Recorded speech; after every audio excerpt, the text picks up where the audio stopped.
Hello, in this video we're going to be talking about connective tissue. Let's not waste any of your time. Let's get right to it.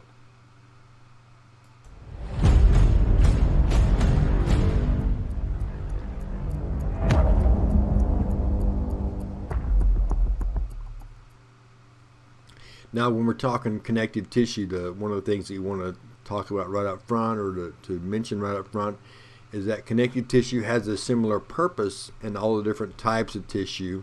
That is kind of to hold things together, to keep things together as far as connection, hence the name.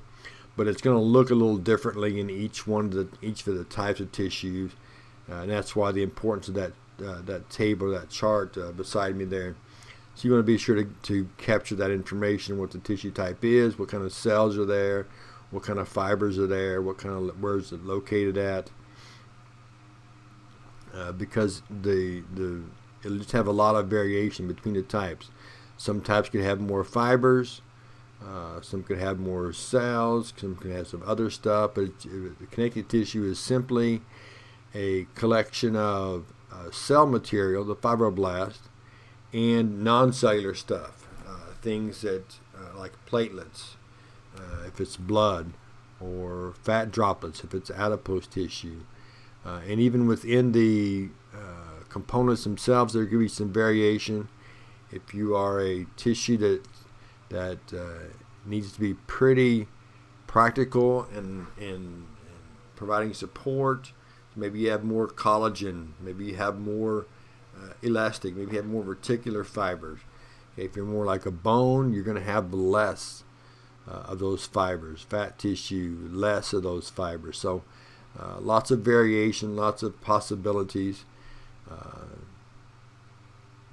But that matrix, as I mentioned, cells and non-cells, some good ground substance, which is a collection of the fibers.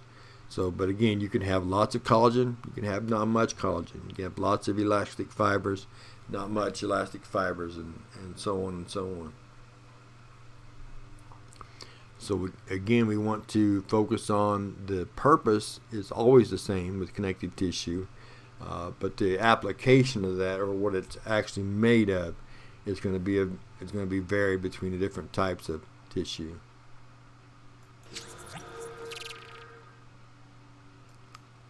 And to bear that, you can see the different types of tissue.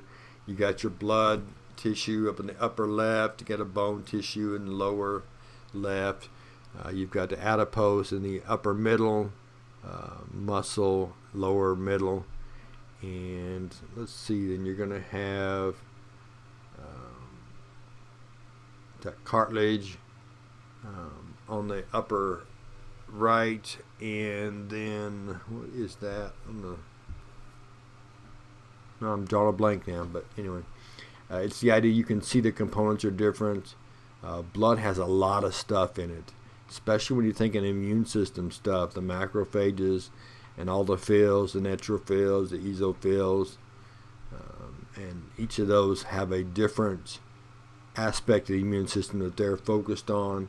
They could be focused on bacteria, they could be focused on viruses, or particular specific things that they just move around and and when they find them, they take care of them at that point in time.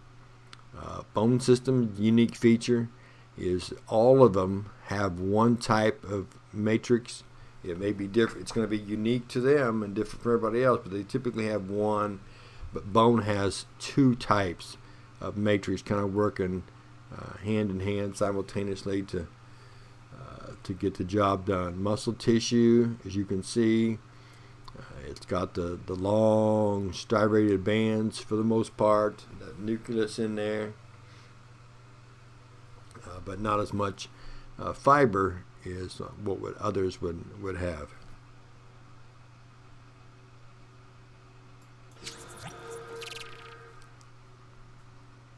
Alright, that's our video over connective tissue. When we come back next time, we're going to talk about bone and blood tissue.